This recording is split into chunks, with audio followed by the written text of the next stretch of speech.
السلام علیکم ورحمۃ اللہ وبرکاتہ۔ ناظرین کرام، ایک بار پھر ہم تجوید القرآن کلاس کے سلسلہ میں آپ کی خدمت میں حاضر ہیں۔ آج میں سورہ فاطر کے دوسرے رکوع کی تلاوت کروں گا اور آخر پر ہم چند ایک قواعد بھی دیکھیں گے۔ تو آئیے اب تلاوت شروع کرتے ہیں۔ اعوذ باللہ من الشیطان الرجیم، بسم اللہ الرحمن الرحیم۔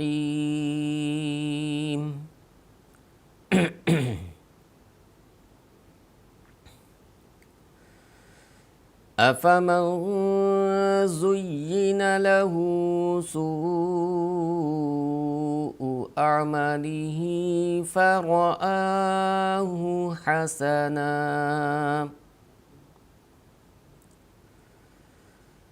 فإن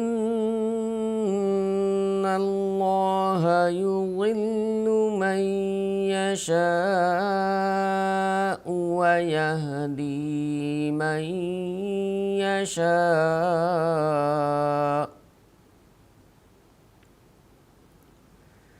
فلا تذهب نفسك عليهم حسرات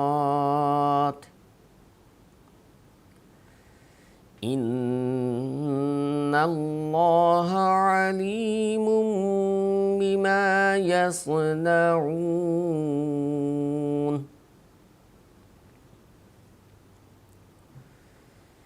والله الذي أرسل الرياح فتثير سحابا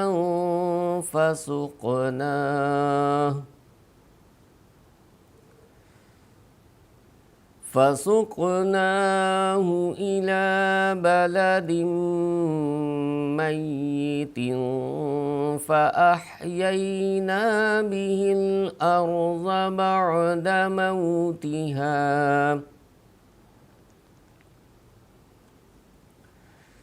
كذلك النشور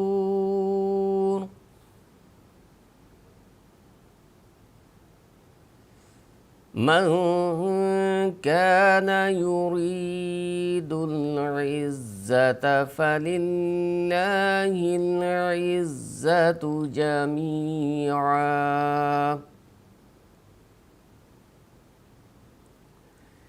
إليه يصعد الكلم الطيب والعمل الصالح يرفعه والذين يمكرون السيئات لهم عذاب شديد ومكر أولئك هو يبور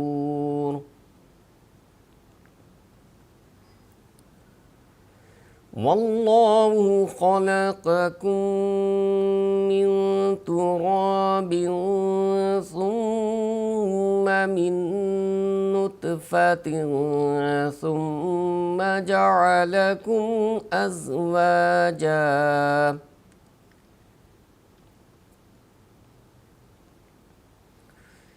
وما تحمل من أنثى ولا تضع إلا بعلمه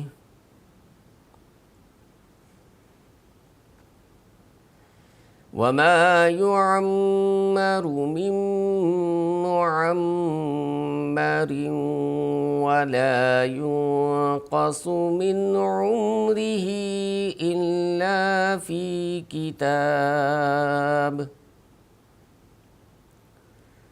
إن ذلك على الله يسير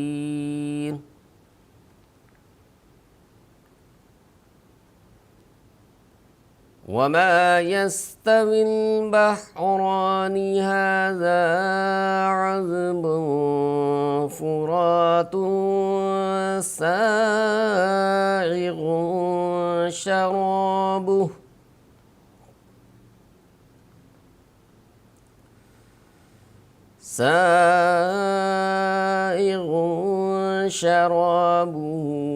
وهذا ملح أجاج ومن كل تأكلون لحما طريا وتستخرجون حلية تلبسونها وترى الفلك فيه مواخر لتبتغوا من فضله ولعلكم تشكرون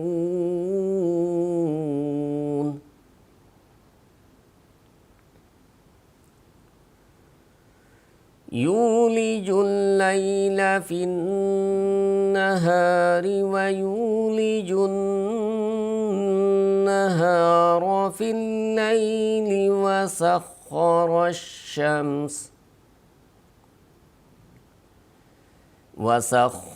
الشمس والقمر كل يجري لأجل مسمى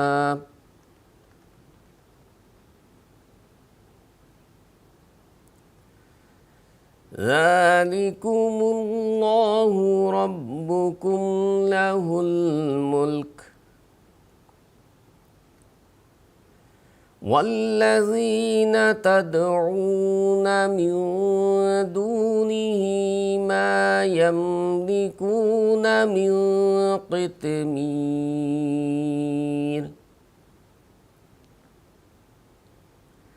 إن تدعوهم لا يسمعوا دعاءكم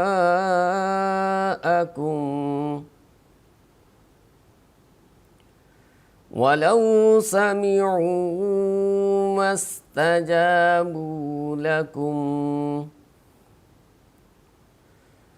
ويوم القيامة يكفرون بشرككم ولا ينبئك مثل خبير۔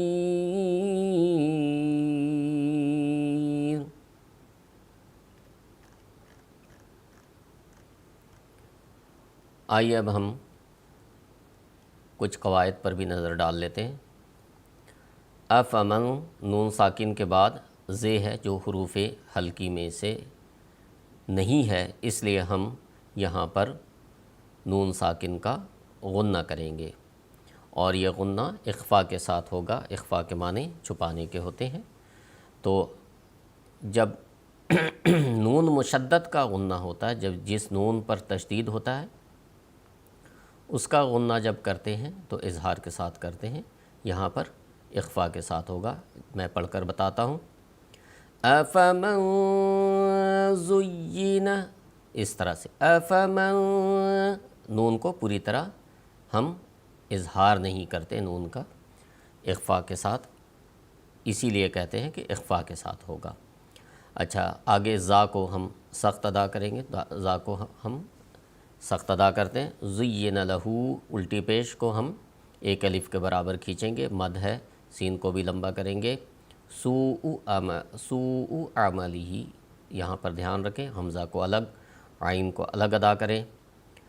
کھڑی زیر، ہا کے نیچے کھڑی زیر، اس لیے ہم ہا کو ایک الف کے برابر لمبا کریں گے، اور دھیان رکھیں کہ عین، میم اور لام، ان حروف کو ہم چھوٹا ادا کریں، لمبا نہ ہو۔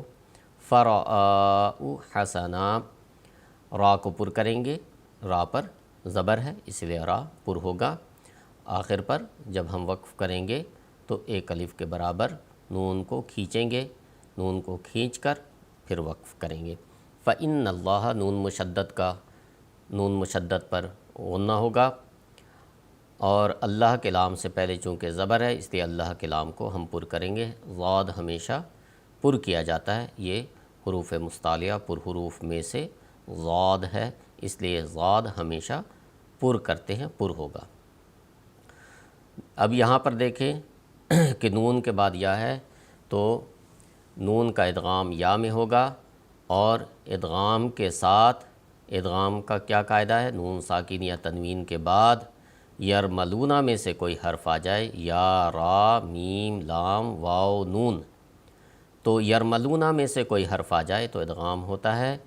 پھر میں دوبارہ پہلے بھی کلاسوں میں بتایا جا چکا ہے، اگر لام اور را کا ادغام ہو رہا ہو، لام اور را میں ادغام ہو رہا ہو تو ہم ادغام تو کریں گے لیکن غنہ نہیں کریں گے، یعنی کہ لام اور را میں ادغام ہوتا ہے لیکن غنہ نہیں ہوتا، باقی حروف میں ادغام بھی ہوگا اور غنہ بھی ہوگا۔ اب دیکھیں یرملونہ میں سے یہاں پر یا ہے تو ہم اس کو ادغام کریں گے، نون کا ادغام یا میں ہوگا اور غنہ بھی کریں گے، یعنی کہ ایک الف کے برابر اس کو لمبا بھی کریں گے۔ اب کیسے پڑھیں گے؟ یضل من یشاء، من، اس طرح سے ہم ادغام بھی ہوگا اور غنہ بھی ہوگا، ایک الف کے برابر ہم اس کو تاخیر بھی کریں گے۔ ویہدی من یشاء، یہاں پر جب وقف کریں گے تو دھیان رکھیں کہ حمزہ کو اچھی طرح اظہار کریں۔ فلا تذہب، ذال کو نرم ادا کیا جاتا ہے اور باریک ادا ہوتا ہے۔ با پر قلقلہ ہوگا، کوتوب جدن، قاف تا با جیم دال، یہ حروف قلقلہ کہلاتے ہیں، قاف تا با جیم دال۔ تو قلقلہ کیا ہے؟ ایک لوٹتی ہوئی آواز آنی چاہیے جو نہ کہ تشدید کے مشابہ ہو اور نہ زبر کے مشابہ ہو، نرمی کے ساتھ آرام سے۔ فلا تذہب، ہب، اس طرح سے نرمی کے ساتھ قلقلہ ادا کریں۔ نفسک علیہم حسرات، را کو پر کریں گے اور لمبی تے اگر ہو، لمبی تا ہو تو وہ ہمیشہ تا ہی رہتی ہے، گول تا جب ہو تو ہم اس کو ہا میں بدلتے ہیں، یہاں پر ہم تا کو تا ہی ادا کریں گے۔ ان اللہ، پھر اللہ نون پر تشدید ہے اس لیے یہاں پر غنہ ہوگا اور اظہار کے ساتھ ہوگا۔ اللہ کے لام سے پہلے چونکہ زبر ہے تو اللہ کے لام کو موٹا ادا کیا جائے گا، پر کیا جائے گا۔ علیم، چونکہ با سے پہلے اگر نون ساکن ہو تو